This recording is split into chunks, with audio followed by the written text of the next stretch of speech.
Happy Sunday, friends. So I am coming to you from a little more of a typical Portland day. It's a little rainy and I'm sitting in my catio to stay dry. But I love the sound of the birds still out here and the sound of the rain dripping from the tree leaves that are still on the trees and the smell of being outside. So today I wanted to talk to you a little bit about how maybe we might utilize some techniques to help our minds slow down, to help our breathing calm and our overall energy come back into alignment and focus. What are maybe a handful of sort of tricks that you could put in your toolbox, even posting them somewhere where you can see them? And the idea here is that remembering that the emotion that you're having right now, whether it be stress, anxiety, upset, anger, frustration, the feelings that we know just rattle us, and we can go into that replaying message in our head, getting just sort of sucked into the vortex of negative energy. By the way, our human brains are sort of pre-configured to do that. So that's okay. We just have to recognize we know that we do that. Now, how do we successfully use the more high brain thinking to get us through to a place that's actually calmer, more productive, and honestly just feels better? Yeah? So let's think about some different techniques. I think the ones that I like the most and that I've heard of and that I've read of that I wanted to share with you were some of the following. What about taking the physical body into account? Rolling your shoulders and purposely breathing in,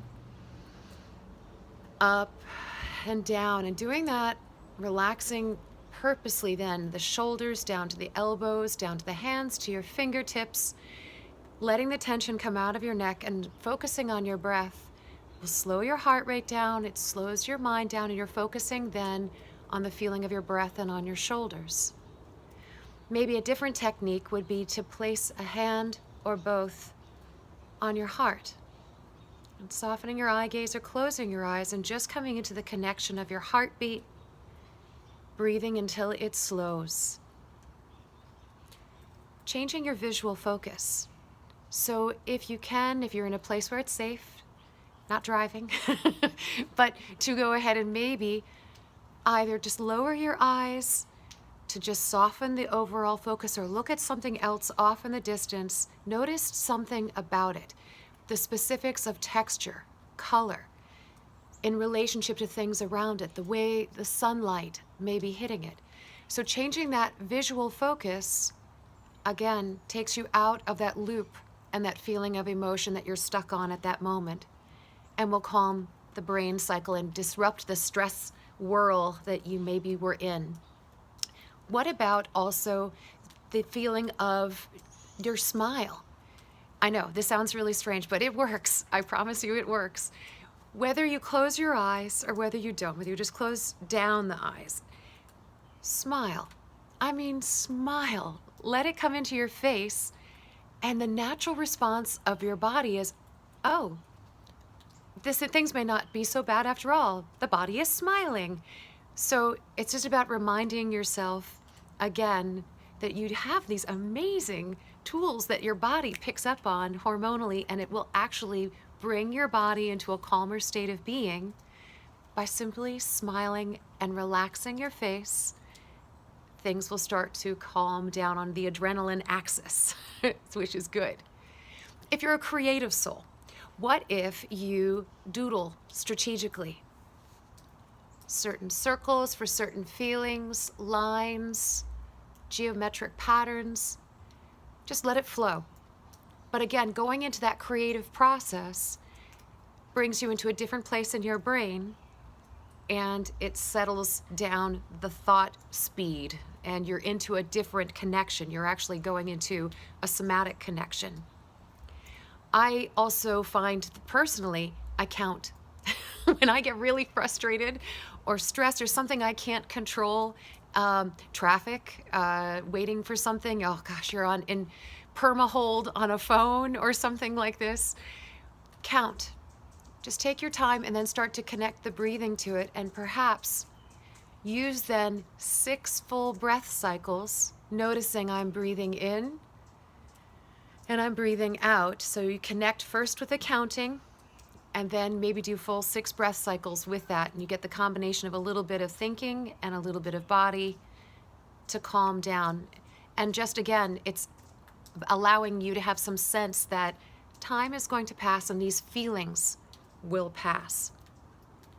And one of my favorite things I've read about that I think is quite lovely is to recall a great memory, something that just warms your heart and reminds you of all the other good that is around you and that was and is and can be. Fill yourself up with that feeling of gratitude and blessings, and it's phenomenal what happens to your body and your mindset when you think of that. You'll probably smile, you'll soften your eyes, and there's a shift inside of you, of your energy, when you think of something and someone that warms your heart, something that you love, your favorite ice cream, your favorite pet, going for a walk on an amazing beach, feeling the sun on your face while you went for an amazing hike somewhere. So many great things that you could tap into. And start to put that toolbox together, by the way. Take memories as soul balm to draw upon later when you know that you're going to need it. Immerse yourself in that moment when you're like, oh, this is fantastic.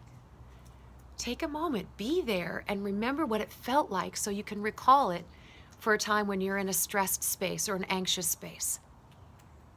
The wise words of the Dalai Lama.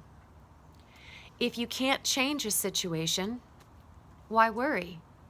If you can change a situation, why worry? Why worry? Do what you can do. Change what you can change. And the very first thing you need to focus on is changing you and your mindset and your breathing so that you act intentionally, you speak intentionally, and you recognize that any feelings that don't jibe well with you are transient. They'll move along. Let them move. So perhaps we'll build a little toolbox, take some of those things for yourself and see maybe this week and try them on. See if you can find something that really resonates with you to use as your favorite tool. I wish you a very mindful, smooth, and blessed week.